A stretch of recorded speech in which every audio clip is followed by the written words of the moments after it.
Welcome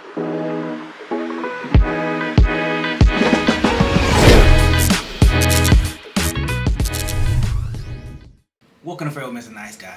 I'm your host, MNG, and today I'm going to talk about how these kids is raised versus how I was raised back in the day. Now, before I go ahead and get into that topic, make sure you hit that like button, make sure you hit that notification bell, make sure you subscribe. Make sure you go ahead and check out all of our other videos. We got some great videos out there, and don't forget we do live with MNG and Jeff No Chaser every other Friday. So let's go ahead and get into it. Now, I'm just looking at how my son was raised, like what I'm doing for him, what activities he's in versus activities that I was in, my upbringing versus his upbringing. So it's going to be like a comparison of some of the things that are going on today and some of the things that was happening way back when. Now, we're talking about 20, 25 years ago, 30 years ago, when I was a kid. So let's go ahead and kind of jump into this comparison really quick. So the reason why I'm kind of looking at how I was raised versus how my son was raised is because I'm trying to get an idea of what or where did I go wrong with my son. He's not an outside person. Now, when I was a kid, I was an outside person. We went outside. We had neighborhoods. We hung out with everybody from our neighborhood. We went to neighborhood schools. So we knew everybody from where our school was at all the way to our house. We knew every block that a person lived on. Like, we had that. We knew that. So my upbringing was, I was raised by my grandmother. My mom pretty much worked a lot. So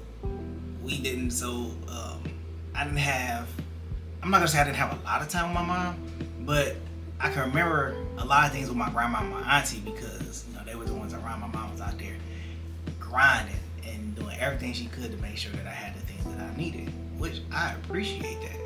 Much respect to her, and for any other woman that's out there that had to do it by themselves and didn't have any support system or anything, but they was able to give their child the things that they needed, and I can appreciate that. So to my mom, I appreciate you. Thank you. You did something for me that I don't think I can ever repay in any way, shape, or form. Now, my grandma had a major effect on me. She pretty much, reared me and beat my ass whenever she had the chance to, especially when I was getting out of line. Even to my adult years, my grandma would whoop my ass. Now, I remember a time when she smacked the shit out of me, and I was like, I was kind of thrown back, like, did she just slap me? So I went and told my mom on her and told my mom to go ahead and get at her for slapping me. My mom didn't do anything. I had to take that slap. I went back the next weekend and told my grandma, like, I ain't gonna forget that you slapped me. She didn't care, but she slapped me hard. Like, you ever been slapped to the point or hit and the only thing you see is red? That's kind of what happened when my grandma slapped me. She slapped me to next week, and when I came back, I realized that time had passed because I was in the chair sitting next to her. That's how hard she slapped me, right? So, but back to my upbringing. So I was raised by my grandmother for the most part, and then my auntie was there as well. So my auntie, she was fun. Like, she was very inquisitive. She was, when I say inquisitive, she would always question me about like the girls in the neighborhood and like some of the stuff that I was doing. So she was on my head, so I couldn't really do much, like go kiss girls and stuff like that, because she'd know that I did it. And it would always be a question like, you like that girl down the street, don't you? I'm like, no, auntie, I don't. She's just a friend. With a big Chuck E. Cheese smile on my face while I'm talking about it. She knew what I was doing. She knew what the deal is, man. Big ups to my auntie, She did what she could with a rambunctious child such as myself at that age. But, we had video games at the time. We had Nintendo, we had Genesis, we had Super NES. We had those games that were out there. And we had like the little handheld games. Like, you had the Game Boy, you had the Game Gear. You had all that stuff. My friends had that stuff too, but for the most part, our parents kicked us outside. We could not sit in the house and play video games. As much as we tried to sit in the house and play video games, they didn't want us to do that. So we had bikes, we had skateboards, we had rollerblades, we had skating. Now, so far as activities, I didn't do a lot of activities when I was a kid. the most I've done activity wise was play basketball. That was it. But everything else I did, so far as skateboarding, playing basketball, we did all that in the neighborhood. And if we didn't do it in the neighborhood, then we would go up to the park and we play basketball up there. Which that essentially was cool, but it also became dangerous because sometimes, in the neighborhood I came from, you had to be careful about who you play with because sometimes you would get into fights. Sometimes, they'll put guns and they'll shoot, or somebody just come shoot the park because they're just looking for one particular person. A lot of that stuff did occur when I was a kid. Now, it ain't happened every weekend. It ain't happened a lot when I was a kid. Like, I can't remember it happening every time I went to the park. But, for when it did happen, you just kind of just left the park. Like, you just didn't stay there. It was one time I was at the park. So, the middle school that I used to go to had 2 basketball courts. So, it was one all the way on the other side of the court, of the other side of the park. And then there was another one closer to the school. So, me and my friends was playing at the...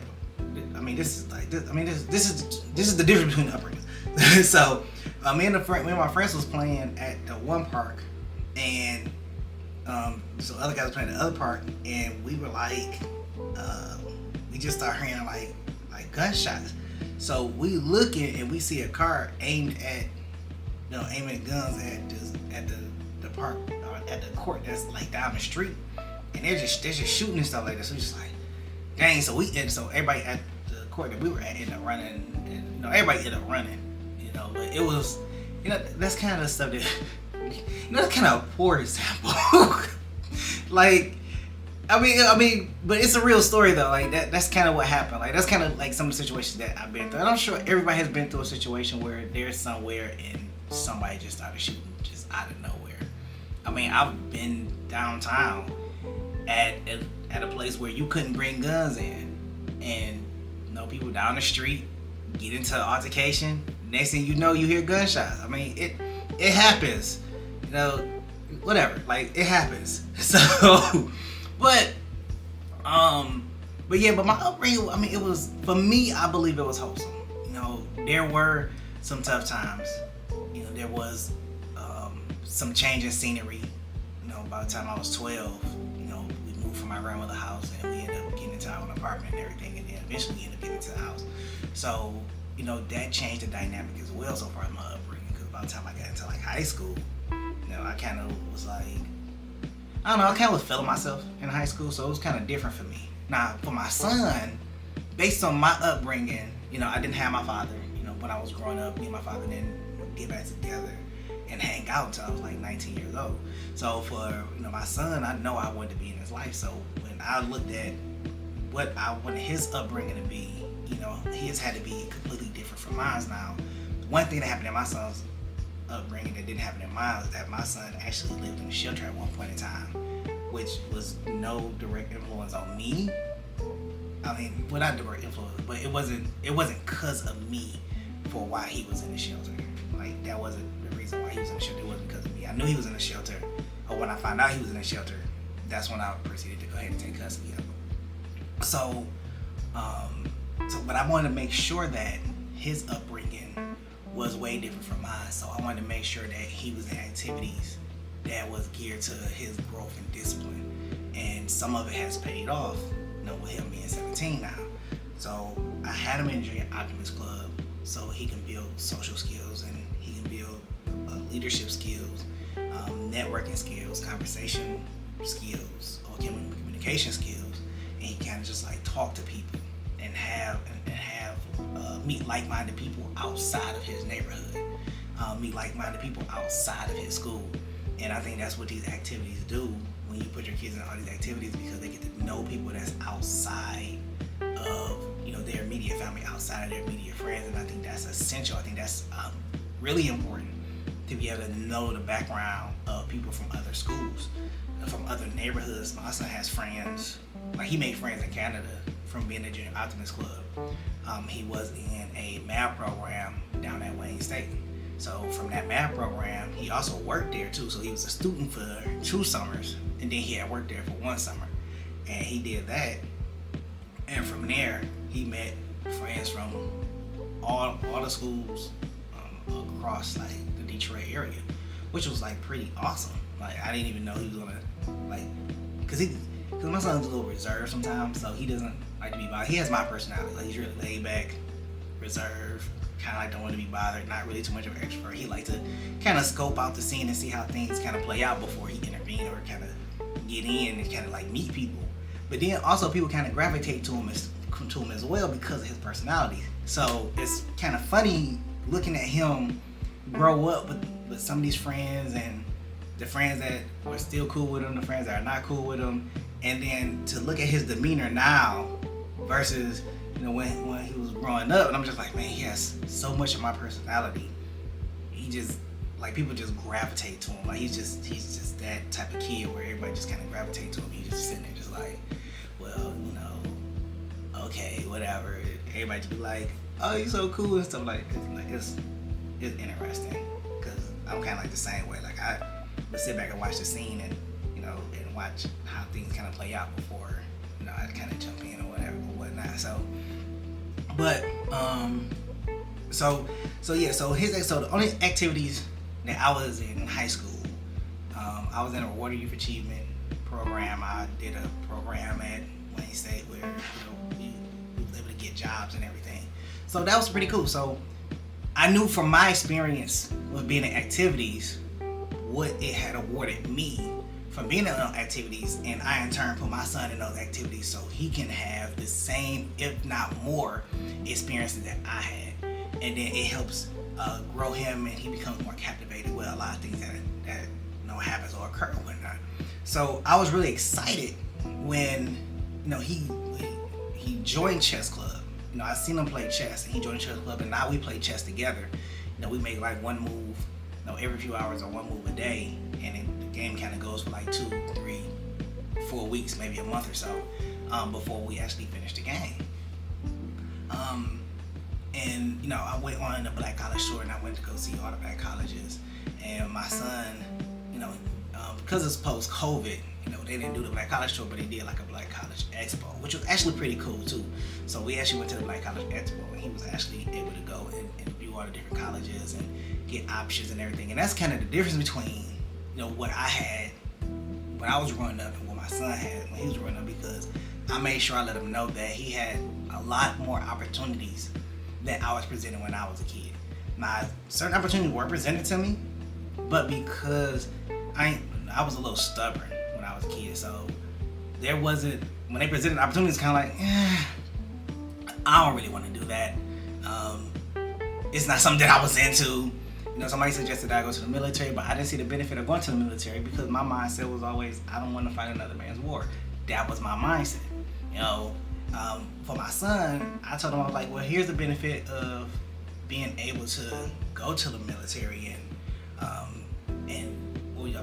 gave him 4 options, honestly. I told him he can go to college, he can start his own business, he can go to the military, or he can go to trade school.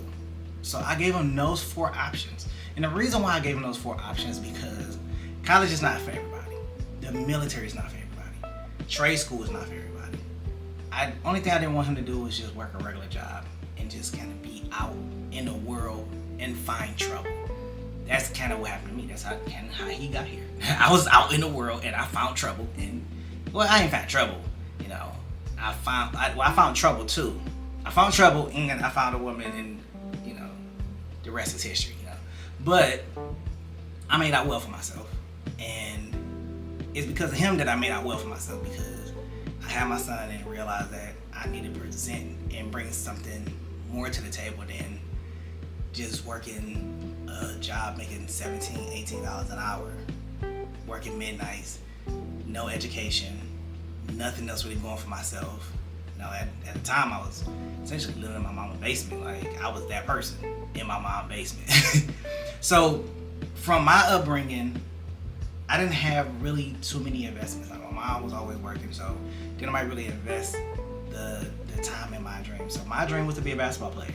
Didn't nobody invest the time to want to cultivate my dream. And I also have a podcast about, not a podcast, I also have, because this is a podcast, I also has a show about that, that talks about, or episode about that actually talks about cultivating your kids' talent. You know, that investment. I didn't have that investment when I was growing up. Like I was on basketball teams. I did basketball as a rec, and I did basketball with a recreation team, and then I did basketball with my friends. And I also did basketball when I was in middle school. I tried to do basketball when I was in high school too, but I didn't make the team. Or so I thought I didn't make the team, but that's another story. So, but didn't nobody set me up with coaches. Didn't nobody sit down and go through training with me or anything like that. Like I made it known that my dream was to play basketball. My dream was to play for the Orlando Magic, just because their colors was black and blue. And those were my favorite colors at the time. All my gym shoes was black and blue. My clothes was black and blue. Like my mom even came to me and was like, well, you gonna turn black and blue from just having black and blue everything. Like everything was black and blue. So, but I didn't have that real investment, and I think that if I did have that investment that kind of geared me towards just playing basketball and geared me towards being focused and disciplined on crafting the skill and honing my skills in basketball, things probably would have played out differently. I probably would have played in high school, I probably would have played in college, and kind of went through there, but it didn't happen that way. So for my son, I knew I had to do something different, so I wanted to make that investment. So I wanted to change his upbringing different from how mine is. And I know a lot of parents do the same thing. You present your kids with opportunities that you didn't have. Like I wanted to play the saxophone when I was a kid. Didn't have that opportunity to play the saxophone. I might have more of an opportunity to play it now than I did when I was a kid, but I don't have the time to learn it. I don't have much time to do much anything, to be honest with you. But I don't really have much time to actually learn how to play the saxophone right now. Now, my son wanted to play the drums, so I ended up getting him a drum set. Somebody gifted me a drum set, which I appreciate. I really appreciate. And cause drum sets are a lot, like they're costly. But he played the drum set. And he even went and I had him at Guitar Center. He was practicing at Guitar Center. Now he wanted to play some. He wanted to play the music that he wanted to play. And it was some rock music, however the case is. But they were trying to train him on something else, and he didn't really want to practice at home. I was like, you need to go ahead and practice. You need to go ahead and practice. And I'm not the parent that will force my son to do something, especially when it's costing me money. Now, if I had to pay for 10, 20 lessons up front, then no. Hey, you about to do this. Like, we got 20 lessons. After 20 lessons, you could be done. But be paid for 20 lessons, you're going to do it. But since Guitar Center was like a month thing, it was only costing me like $90 a month. So I was like, all right, well, I'll just go ahead and pay it. And then he'd just do the lessons, and then we just kind of just go from there. So he did the lessons, but he wanted to play the music he wanted to play, but he wasn't getting better. And I told him, I was like, you have to practice at home. If you don't practice at home, you're not going to get better. He didn't want to do that. I told him he couldn't watch TV unless he practiced. I deployed almost every strategy I could think of to get him to practice, and he didn't want to practice. He just wanted to go, waste my $90, and bang on the drums there. That's all he wanted to do, okay? I didn't like it at all. but that's kids and everything. So, but yeah, so he had chess, Junior Optimist Club, played the drums. He would he's been in robotics for the last 3-4 years. I think all of high school he's been in robotics, because I was like, hey, you need to get into some programs. They got programs, it's beneficial, get to programs. So he's been in robotics. I've been to his competitions in robotics. I've been to one of his competitions, and literally, I just watched him as a support person. He didn't do nothing else. He was just playing support. He was running around the track with his friends. I'm like, so you got me sitting here for 8 hours to watch you run around the track? I mean, I brought my laptop so I could do work, but still, he was just running around the track with his friends while they was down there doing a competition. I'm like, so I'm about to go home. Listen, if your kid is part of their support team and they just really want you there, cool. But if they don't want you there, I'm not there to be a support team. Like, I'm not there to support the support team. Like, I want to support the team with my son being how many parents actually understand that concept? You being there for your child and they're not actually doing anything but playing a support role. I don't want to do the support role. It's fun, it's cool to support your kid, but I don't want to support the support of the support team. If that makes sense. I don't want to do that. I don't want to support him and he's supporting the team, but he's not, like, his part is, I designed it, we put it together and everything. All right, cool. Are you doing a competition? No, I'm not in the competition. I don't work the controls. I just build it in the background. Well, I'm about to go home. I got other stuff I could do. I could be asleep right now than sitting on this hard basketball bench waiting for this thing to be over with. That thing was 12 hours long. They had to be there at 8 o'clock and it was done at 8 o'clock. Listen, I'm not doing that. No way. I'm not doing that no more. Not at all. I'm so glad we had 12th grade. I can't wait for graduation. I can't wait. So I'm doing things differently so he can have a better opportunity. I really wanted him to go in the chess club because I think he's really great at chess. But the school just, they didn't have chess or anything. But I also want him to have one opportunity that I think was very beneficial, was co-op. So I wanted to make sure that he was actually eligible for co-op and he was doing co-op. So now he's doing co-op and he's about to get placed in his first job. So I am super ecstatic for that whole situation because co-op actually introduced me to the job field that I actually wanted to be in. Like, I wanted to be in an office setting. I wanted to wear my suits and put my tie on and all that stuff like that, and actually deal with people on a professional level. And I actually I was given that opportunity. So these programs did two things for me. One, job placement program that I was in, it put me at this software company where they made websites and everything. So I learned how to build websites. Now, I don't use the technique as much as I did back then because it's a lot easier to build websites now. But I learned how to build websites in high school, which was pretty cool, building links and everything. So that was pretty dope. Also, from another co-op activity, I also learned how to. One of the things that I learned was, dang, what did I learn? Dang, I just ran into like a whole brain thing or whatever. Jeez. One of the things that I learned, the office setting. Yeah, I learned how to be in the office setting. So I learned how, I was working at a school, and it actually was a developmental school that I had worked at, and it was pretty dope. Like, it was pretty straight. Like, I had fun there. I learned a lot of things that I didn't. Yeah, so I learned a lot of things in the office setting, and it was actually one of the most beneficial jobs that I had actually going into the real world. It's actually one of the things that actually fueled me to actually go into one of my career fields, which is HR, and I kind of really appreciated the experience working in that office setting and learning the things that I learned, because I work close to the principal and I work close with her assistant, and they showed me a lot of understanding, and they showed me a lot about communication, compassion, everything, because the school was geared towards kids that was mentally challenged. So I was able to learn a lot from being at that school, and I really appreciate everybody that I had met. And I wanted my son to have those same opportunities. So I can't wait till he actually get placed, and maybe with him being placed, he will find his path with one of the four opportunities that I pretty much don't know about when he gets out of school. Whether he wants to go to college or go to the military or go to trade school, or he wants to start his own business.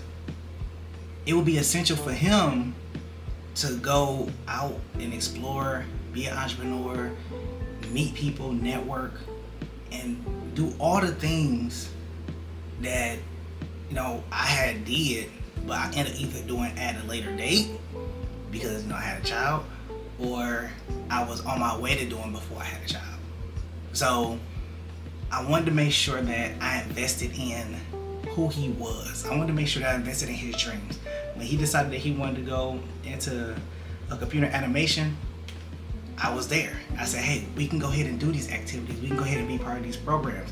I'll get you books that talks about programming, and you can work on programming programs. I introduced him to Python. I did programming before when I was in college. I took a class on programming. Now, it was fun and everything, but I realized, you have to be a particular person to understand programming. I wasn't that person. So I ended up going into accounting, and I left programming alone. But it doesn't mean that I can't go in there and try to figure something out to run a program, or at least use ChatGPT. You know, I can do that for the most part. So one of the things, and this is why, you know, I kind of wanted to kind of jump on here and kind of talk about this, because there are some challenges. There were challenges with me growing up because there wasn't a lot of opportunities that were out there. There wasn't a lot of programs that we were introduced to, you know, when I was a kid.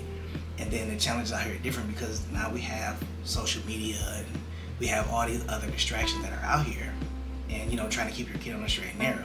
So only thing I can tell you is that, you know, keep on introducing them to different programs to keep them off of their phones. You know, invest in their dreams. Whatever that dream is, just invest in it, or provide them with the opportunity to try it, regardless of what it is. If it's possible, it may not be possible for everybody. So I'm not going to say, you know, it's possible for everybody regardless of the case. You should do it because it's your child. I'm not going to say that at all. But what I will say is that for every opportunity that is out there, there is a possibility that somebody can capitalize from being exposed to it. And I think every kid should be exposed to some type of opportunity. Every kid should be exposed to any level of interest that they have in something. They should be exposed to it. You know, it'll help them grow. It'll help them build. That's my mindset on it. But take it how you will, but that is my mindset on it. So I'm going to go ahead and I'm going to cut out of here. This is Pharaoh, it's a nice guy. I'm your host, MNG. Don't forget to like, subscribe, share, hit the notification bell. Check out some of our other episodes. We got some great episodes along the way, and some that we have already published. So if you haven't checked those out, make sure you go ahead and check them out. I'll see you on the next recording. Peace.